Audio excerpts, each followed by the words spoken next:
Hello my dear friends, Rajesh Joshi સંચાલિત અનુભવ ઇન્સ્ટિટ્યૂટમાં આપ સૌનું સ્વાગત છે.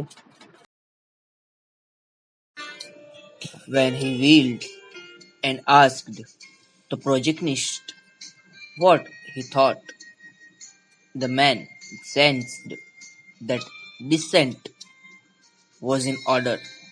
"I think you are all wrong," he declared.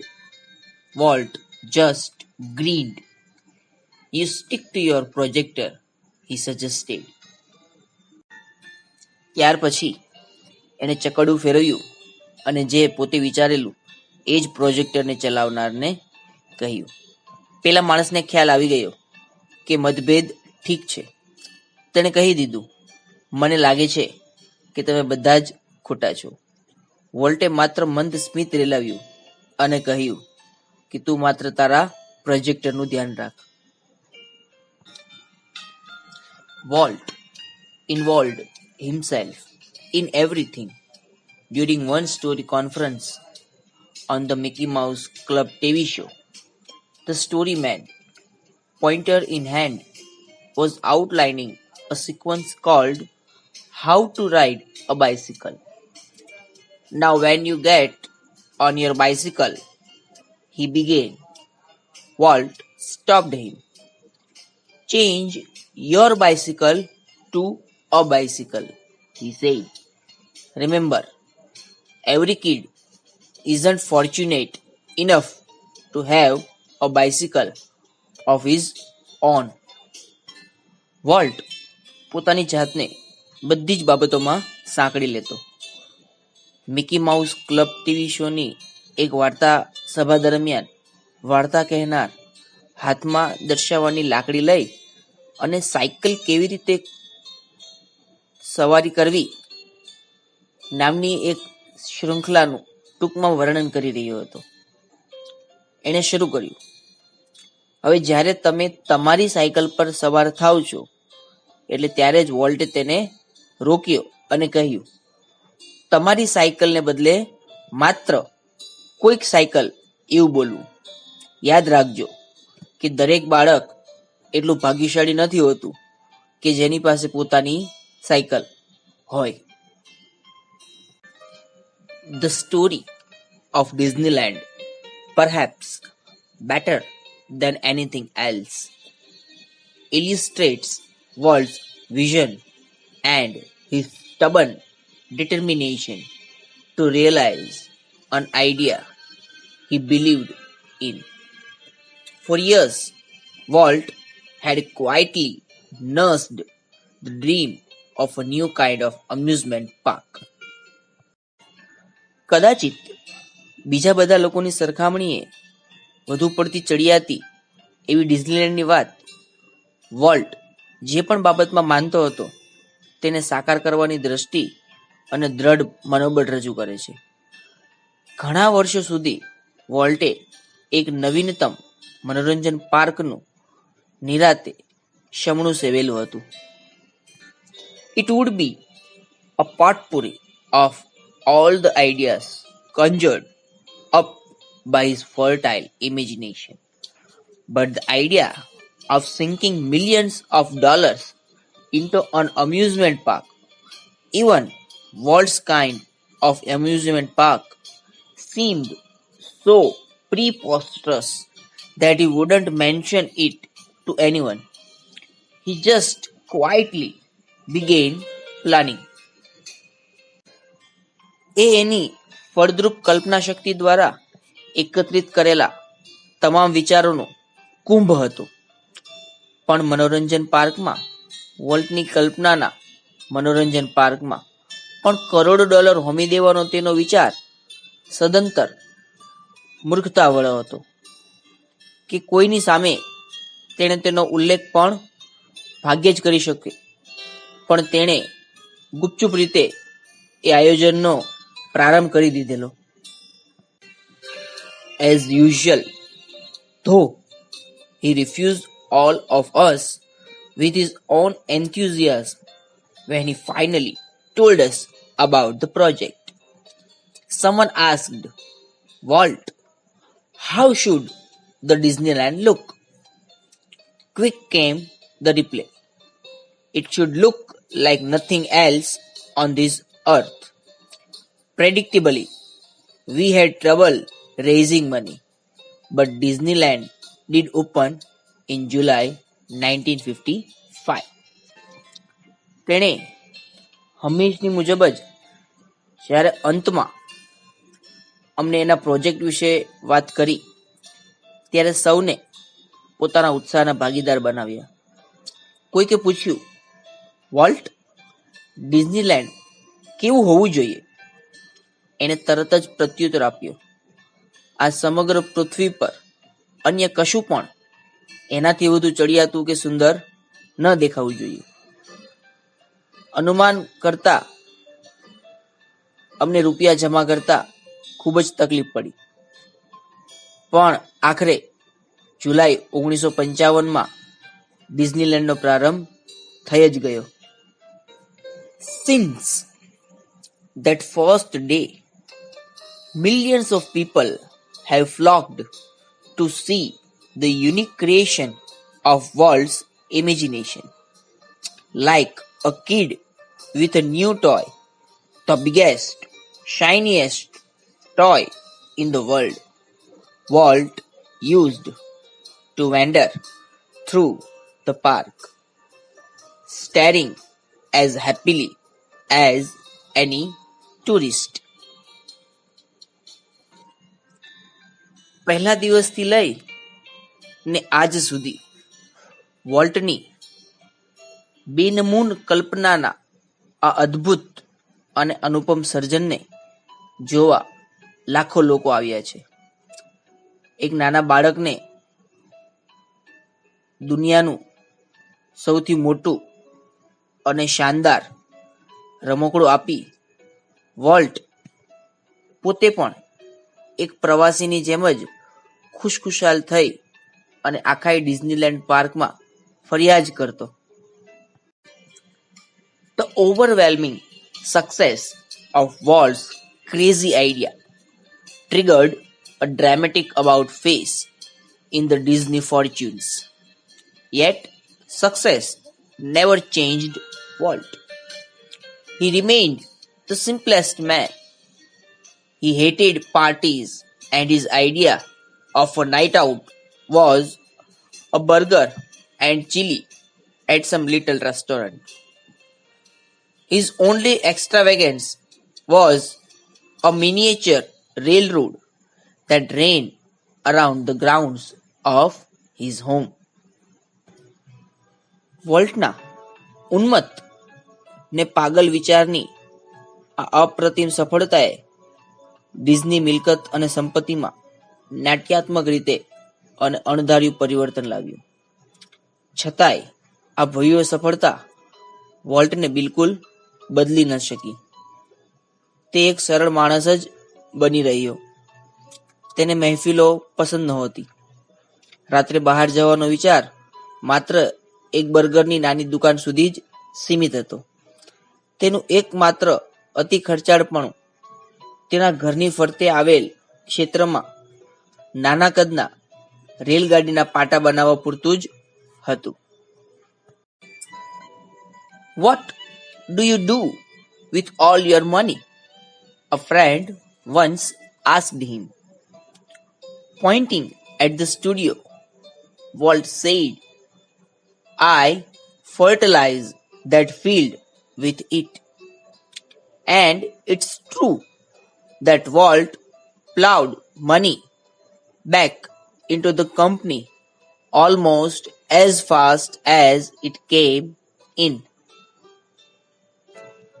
એકવાર તેના એક મિત્રે વોલ્ટને પૂછ્યું, તારા આટલા બધા પૈસાનું તું કરે છે શું? ડિઝની સ્ટુડિયો તરફ આંગળી ચીંધતા વોલ્ટે કહ્યું, એ પૈસા વડે તે જગ્યાને એટલે કે ડિઝનીલેન્ડને હું વધારે ને વધારે ઉપજાઉ બનાવું છું. અને હા, એ સાચું છે કે જેટલી ઝડપથી વોલ્ટની પાસે પૈસા આવ્યા તેટલી જ ઝડપથી એણે એ બધા જ પૈસાને કંપનીના વિકાસમાં રોકી લીધેલા. being solvent for the first time since he started in business gave Walt a chance to develop other ideas.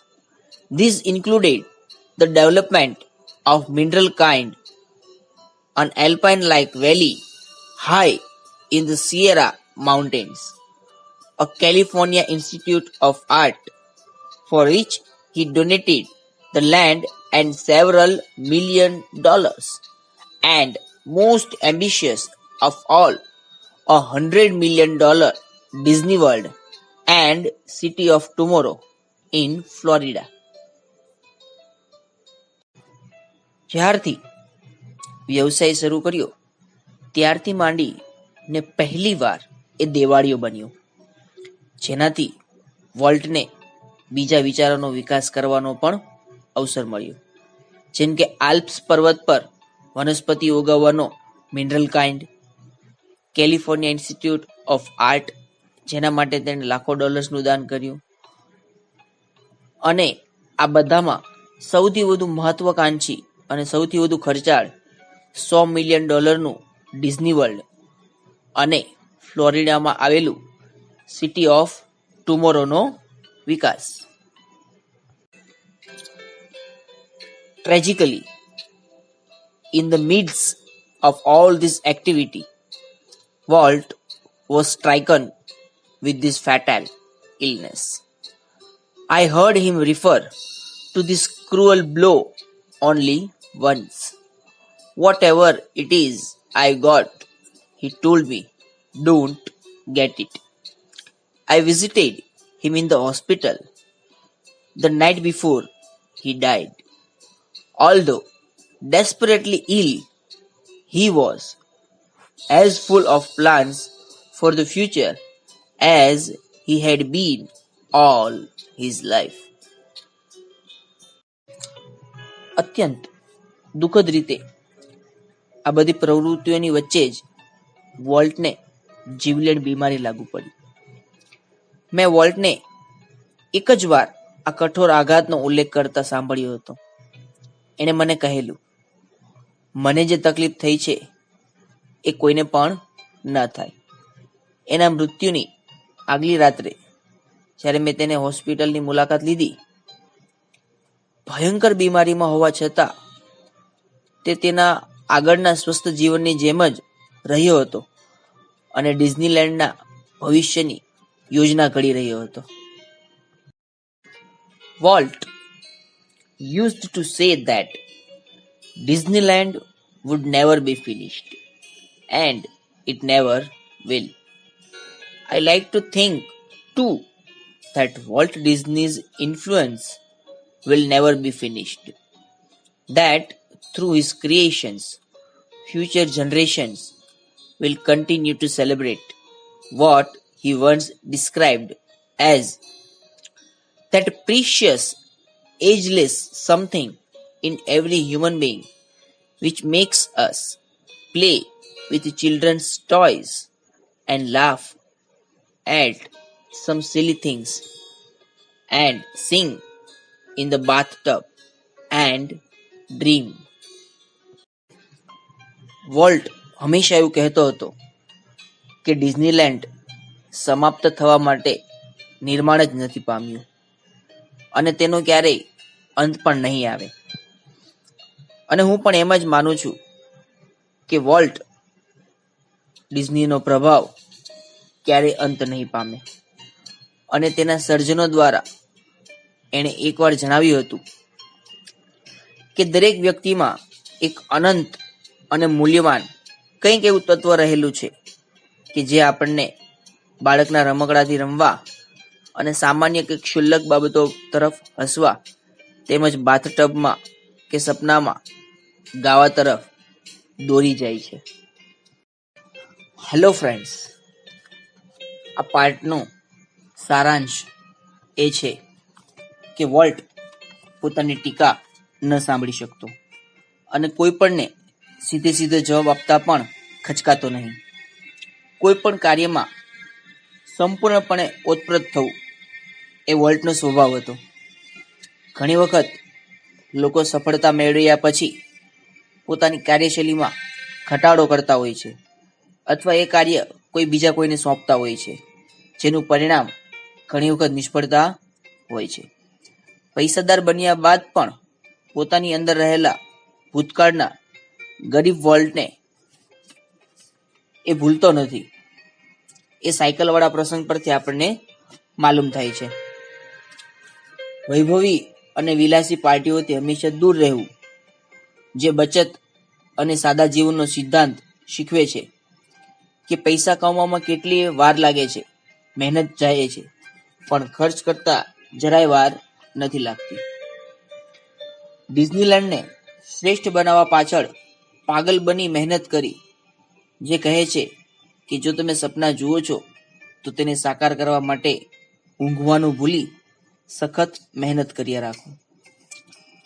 પોતાના કોઈ પણ પ્રોજેક્ટ વિશે સ્ટાફને વોલ્ટ અંતમાં જ જણાવતો, અને એ પણ આજ્ઞા રૂપે, જેથી કોઈ તર્ક વિતર્કનો પ્રશ્ન જ ન ઉદ્ભવે. એ વડે આપણે એ સમજવાનું છે કે આપણે ઘણીવાર કોઈ કાર્ય કરતા હોઈએ તો પૂર્ણ થયા પહેલા જ લોકોને ઢંઢેરો પીટતા હોઈએ છીએ, જેથી એ કાર્યનો અસલ રોમાંચ કે અસર ઘણીવાર જોવા નથી મળતી હોતી, અને કદાચ એ નિષ્ફળ પણ નીવડતું હોય છે.